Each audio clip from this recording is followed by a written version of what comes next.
As I walked through the halls, I realized that something was different. Everyone was staring at me, but no one said a word. "Hey Luke," I said as I stopped by my locker to put in my books. Luke was more than my best friend. He was like a brother to me. So when he shook his head, slammed his locker, and walked away, I knew that something was up. Hey, my name is Richard. Before we continue, like this video and subscribe to our channel. Trust me, this will change your life. And don't forget to hit that notification button too. I quickly packed my books, closed my locker, and followed Luke. "Hey, what's going on?" I asked as I got hold of Luke's arm.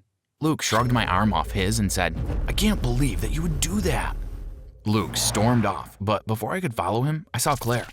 Claire was the girl that I had been crushing on since I was 10 years old. She was also the vice president of the school, and as of yesterday, I was voted the president. I've been wanting to run for a while, but I never really had the courage to. Luke encouraged me to do it, and together we did the campaign, and yesterday my voting took place, and I won. Claire always copped that title, but yesterday I won. While I was looking forward to helping the school population, I couldn't wait to spend more time with Claire. Maybe, just maybe, I would have the courage to ask her out. I approached her hesitantly and asked, "Hey Claire, do you have any idea why kids are looking at me as though I'm on the most wanted list?" She closed her locker and looked at me with her beautiful hazel eyes. "Hey Richard, sure you aren't imagining things? Like when you saw that monster in the closet when we were in 2nd grade?" She chuckled. "Well, first of all, I did see a clown go into the closet. And second of all, we were in elementary school," I laughed. "Look, I've got to run, but maybe we can catch up later and discuss this conspiracy theory of yours." I watched Claire walk away and headed to my first class. That day was the strangest day I ever had. No one spoke to me. All I got were dirty looks and nasty notes in my locker. The only people who treated me with any decency were the teachers.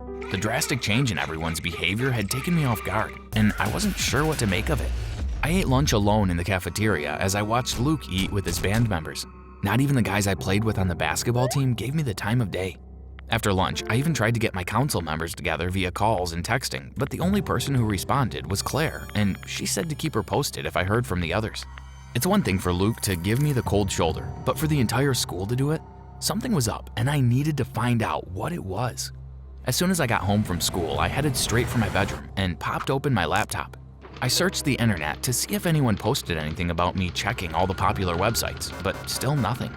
During dinner, my mother looked over at me. "Richie, are you okay?" my mother asked, concerned. "It's just this thing at school," I said. I told my parents everything that happened that day at school.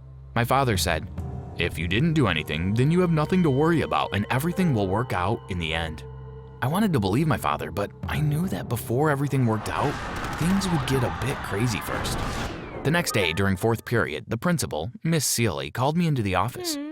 "Good morning, Mr. Radix. Please, have a seat," she said as I walked into her office. "Do you know why I called you into the office today?" "No, Mrs. Radix, I don't," I said with a puzzled expression. I watched as Mrs. Radix turned the laptop that was in front of her to face me. "Press play," she ordered. I did, but I wasn't expecting to see what I saw. In the video, it showed footage of the room where the voting cards were counted up after the class president election.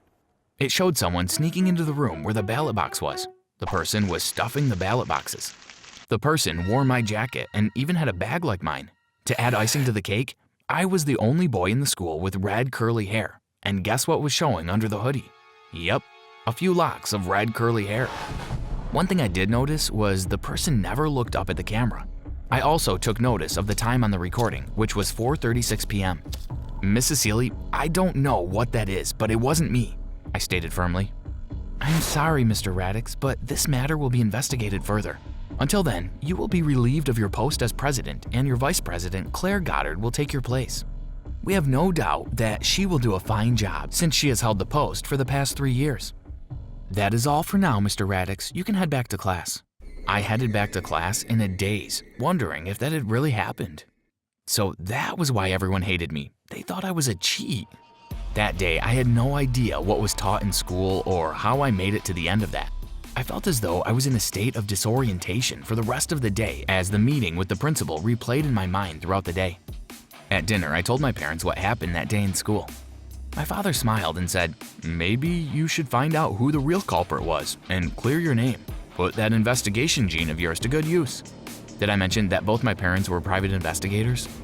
"It's not going to be easy, but it is something you need to do," my father said. My parents told me that they would be there to help if I needed anything. As soon as I got to school the next day, I headed straight to the principal's office. I explained to her that I wanted to clear my name and ask if I could get a copy of the video. After pleading my case, Mrs. Sealy granted my wish and I received a copy of the video. As soon as I got home, I looked at the recording multiple times to see if I could figure out who the imposter was. I knew it wasn't me because Monday afternoon of the elections, I skipped practice and came home because I was feeling ill. I have no witnesses, therefore I have no alibi, I groaned to myself. My being ill that day meant I could have snuck in and stuffed the ballot box, but it also meant that someone knew I would not be at school, so they took the opportunity to pretend to be me. After a few hours of coming up empty-handed, I decided to take a break. The only person I could talk with about this was Claire, since Luke still wasn't talking to me. She seemed very interested in what was happening, and I was more than happy to share it with her. After speaking on the phone for a few minutes, I heard her mother call her off the phone saying it was time for dinner. I told her that I would keep her posted if I found anything. After dinner, I looked at the recording again, and sure enough, that's when I found my breakthrough, but I wanted to make sure before bringing this evidence to Mrs. Sealy. I decided to keep the information to myself, and I would fill Claire in after everything played out. The next day at school, I saw the person that was my #1 suspect. I didn't say anything as I approached them, but what I did notice is they had on the same ring as shown in the recording. It took everything within me not to confront them right there and then. I shook my head, turned the other direction, and walked away. One thing that was nagging me was where did they get the red wig? The bag could be purchased anywhere, and my locker could have easily been broken into for them to retrieve my jacket. As I thought about it, I realized that the Arts Theater may be able to help me clear up the matter about the wig. I tracked down Winnie, who was in charge of inventory of the theater pieces.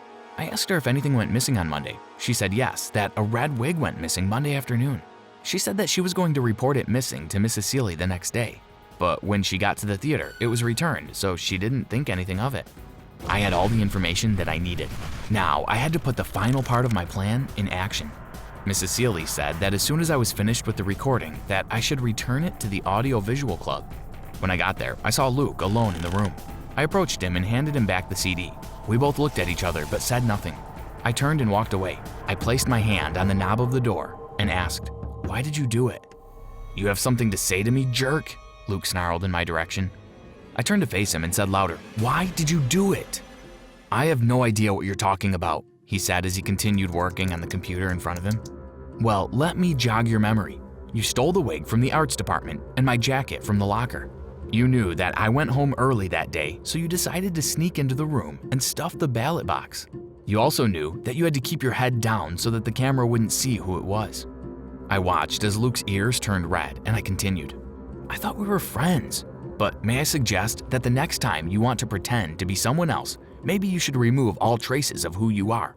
For example, the ring on your finger that your grandfather gave to you that you never, ever take off." "What's a stupid election to you anyway?" Luke said as he stood up from behind the computer. "Some of us actually need these hobbies on our college application forms to get in, but you wouldn't understand that, would you? With your perfect little life, things come easy for you. You always got the girls, the high grades, the medals, and the perfect little family to prove it." He circled me like a vulture about to swoop down on his prey. "You know that Claire doesn't like you, right?" Luke said smugly.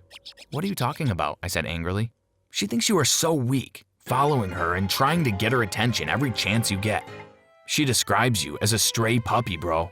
Claire told me that if I did this for her, that she would go on a date with me." Luke laughed. I was devastated and angry. I thought that Claire was my friend, but this could also be why she was so invested in what I found out about the recording. She was hoping that my investigation would lead to a dead end and she would keep her title as president. The sound of a fist connecting to my jaw jolted me back to reality. Luke punched me in the face, and I responded in kind. We fought until the gym teacher, Mr. Augustine, came in and broke us up. By that time, we both had bloody knuckles and scarred faces. Mr. Augustine escorted us to the principal's office where we were both seated outside while he went in to speak to Mrs. Sealy. When Mr. Augustine exited the office, Luke and I were called in. Mrs. Sealy asked Luke to give his side of the story first. When it was my turn to give my side of the story, I informed Mrs. Sealy that Luke was the person who stuffed the ballot box. "How did you come to that conclusion, Mr. Radix?" Mrs. Sealy asked firmly. I asked Mrs. Sealy if she could replay the recording, which she did. I pointed out that the ring on the person's hand was the same ring on Luke's finger. I told her that I also spoke to Winnie, and she said that a red wig did go missing on Monday afternoon. Winnie was called to the office to confirm my story. When she was finished, Mrs. Seeley looked at me. "Mr. Radix, I'm sorry, but this still isn't enough proof that Luke did it and that you are innocent. If you don't have anything, I have a lot of work to get done," Mrs. Seeley said, a bit annoyed. Luke looked over at me and smiled smugly. I smiled at Luke and turned to Mrs. Seeley. "Would a confession help?" I took out my phone from my pocket and pressed play. Mrs. Seeley leaned back against her chair and listened intently until the recording was finished. Luke looked shocked. What he hadn't realized was, the whole time I had been recording our conversation on my phone. Evidence couldn't get any better than that. "Mr. Radix, please lead with this next time," Mrs. Seeley said, pointing to my phone. She asked me to wait outside while she had a chat with Luke. While I was waiting outside, Claire was called to the principal's office. I avoided her glance when she saw me. Luke and Claire never did go on their date, and I was reinstated president with the position of vice president to be voted in. I got suspended for 3 days for fighting at school, and while my parents weren't too happy about it, they understood that it was for a greater cause. Even though that presidential year started off rocky, it was actually the best year the school ever had, and it was definitely worth fighting for.